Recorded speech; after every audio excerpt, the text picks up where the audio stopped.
Hey guys, just want to make a quick video about breathing while you throw and how you should be breathing because I don't think a lot of people actually talk about this, and there's a reason why. There's really no point, but I'd more want to explain what goes on when your body's throwing and why you hear people yell, and a lot of people think they just yell just for fun.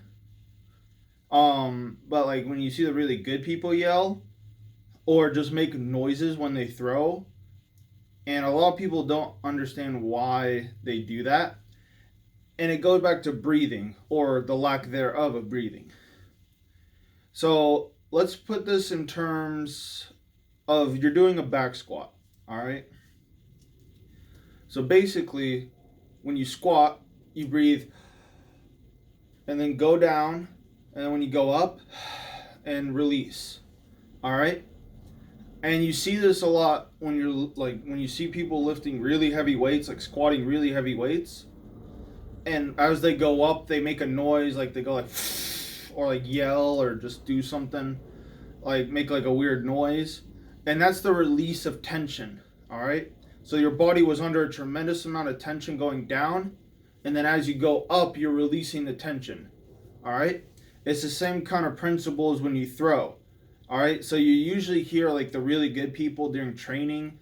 If you want to hear a good example of this, watch like Ryan Krauser training videos, and he'll make like the noise or like something like that. It's hard to do when I'm not actually throwing. But like I make like a noise like whenever I release, like, all right, and that's just because I'm releasing tension, and people yell because they're releasing that tension. All right, so that's just something to keep in mind. Now, it's not something you really need to think about, but like when you throw, because your body just kind of does it naturally if you throw right. All right, so, but I get a lot of questions of like why people yell or like why, or like, and like what's the difference between like why, like basically like why yelling makes you throw further. And it's not the yell that makes you throw further, it's what's causing the yell that makes you throw further. All right, because if you don't make a noise after you release a shot put or a discus or a hammer or jab or a weight throw, if you're into weight throw, um, then you probably didn't throw right, because that means you weren't under tension and you didn't actually create torque and you didn't actually have like separation. So that's a good cue to have for you. Like if you don't make any noise and you just kind of like that when you throw and like nothing happens really, you probably didn't have a good throw. All right. And it probably didn't go far. And if you didn't make a noise, it means you probably weren't separated and you weren't under tension. All right. And a good test to see if you're under tension is that noise. All right. That noise is a good thing. It's a good indicator. And whatever it be. And some people may think it's a little weird if they're like not good at throwing and they don't have separation and they hear someone that's good and they just might think they're like goofing off or like a little weirdo. But ignore them because they don't throw far. All right?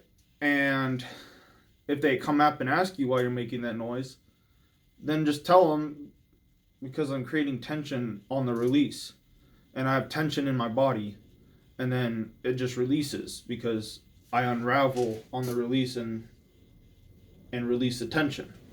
All right, so that's what you really want to think about when you're breathing.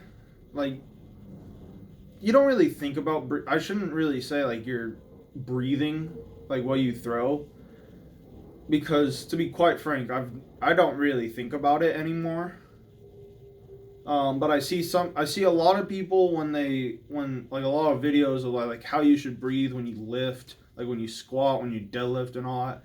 I never see people talk about how you should breathe when you throw.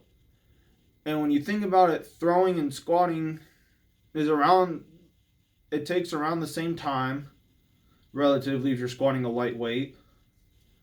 And it's kind of the same more short explosive movement where you accelerate. So you start slow and then accelerate to the top. and it's the same kind of thing. You start slow and then accelerate when you go to throw.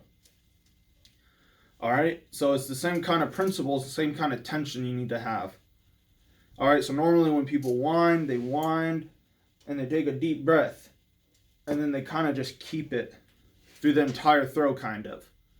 All right, now you want to be relaxed though. It's the thing, like that's why you don't really need to think about it, but it's more just a thing of like, I'm more making this video to tell people why people make noises on the release and why people yell, and why if you don't make noise and you don't yell after a release, you probably didn't do something right.